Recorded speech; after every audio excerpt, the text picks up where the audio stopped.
What's up, everybody? All right, I want to talk about one of my favorite guitar solos, Trippin' on a Hole in a Paper Heart by Stone Temple Pilots.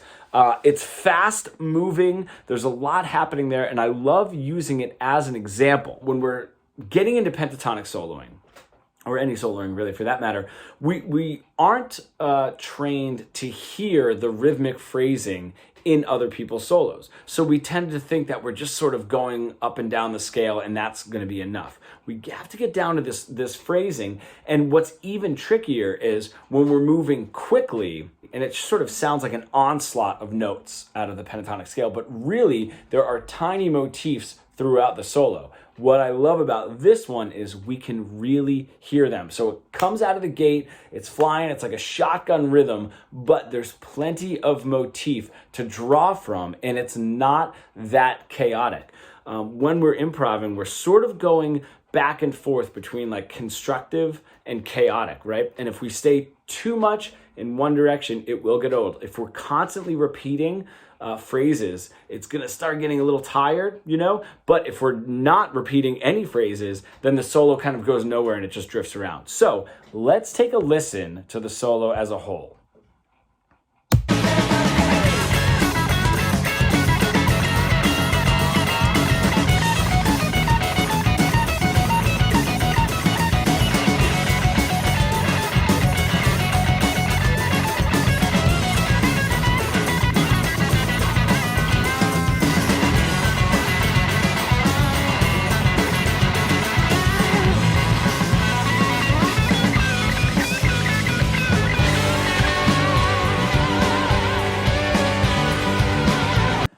All right, so what we have just right out of the gate there is a half measure phrase that repeats twice for a whole measure, and then immediately switches gears to a one measure phrase that doesn't repeat itself, but it has 5 2-note licks that repeat in that whole measure. I love that. This is a very fast song, and the solo is very quickly moving.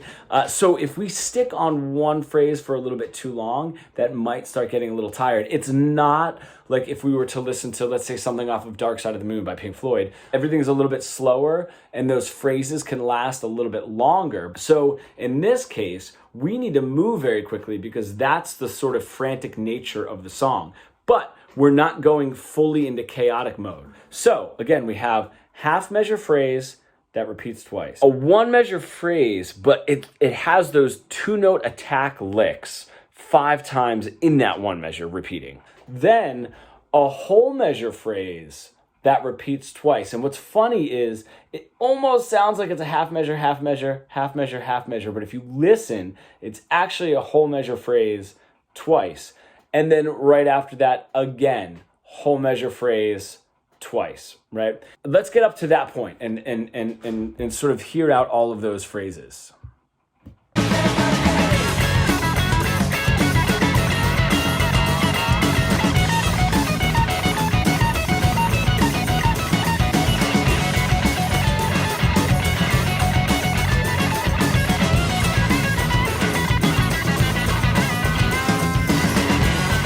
So right there, as I just ended it, it sort of takes a lot of that constructive motif, right? And then there's just sort of a fall down through the scale that sort of ends down at the bottom of the scale. So now we have that half measure repeat, the whole measure that has that 5 repetition in that one measure, then our one measure repeat, one measure repeat. And then now we're finally letting loose a little bit, right? Because a little too much of that construction, like I said, it might start getting tired, right? We need to allow ourselves to drift a little bit more. If it's a little too constructed, we have a difference in lyric as a singer to sing the same melody over and over, but keep it somewhat interesting, because the words are changing, right? In this case, we don't have that. So we need to make sure that we're not going to tire out the listener by just constantly feeding them this and then the same, this and then the same. We do want a lot of that, but we do want to get a little drifty. Now, We're going to keep going. I'm going to start back in the beginning. You're going to hear everything that we listened up to.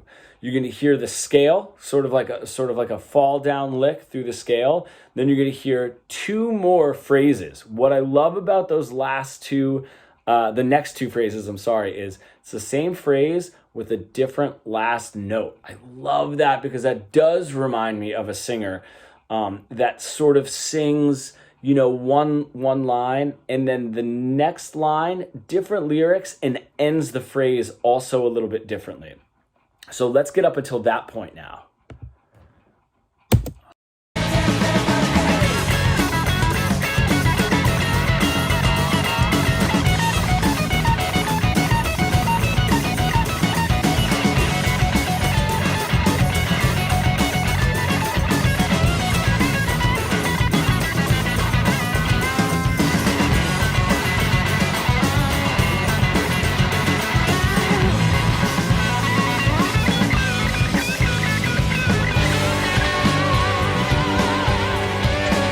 Just there at the end, there is a little motif squeezed into that lick that falls down the scale.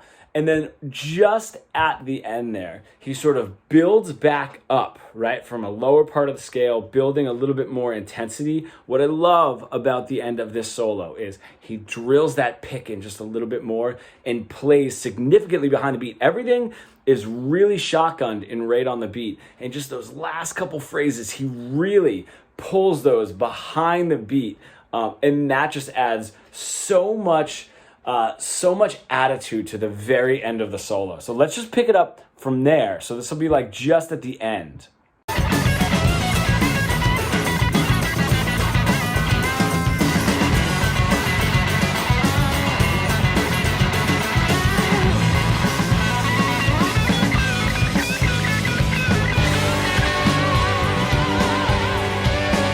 Amazing ending. So you can see there's a lot happening in a short period of time. Now, this might seem very, very intimidating to be able to come up with something like that. My guess is that was somewhat on the fly.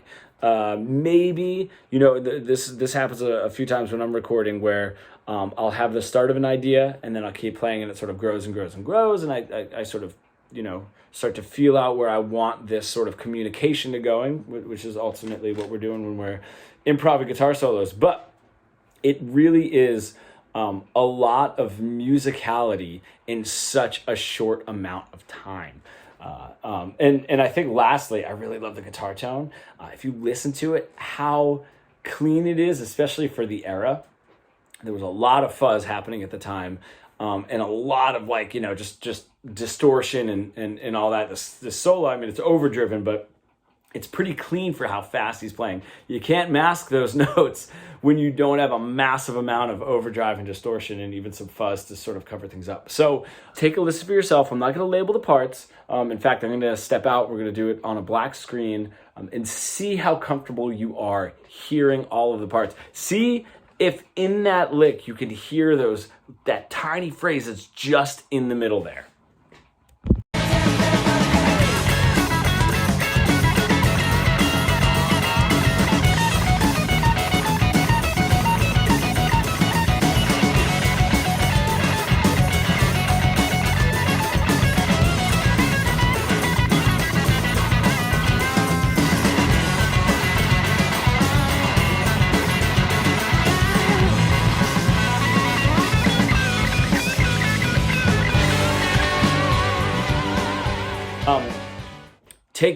Take that lesson. Let me know what you guys think. And if you have a solo that you want me to sort of get into, I will do that. Thank you guys so much.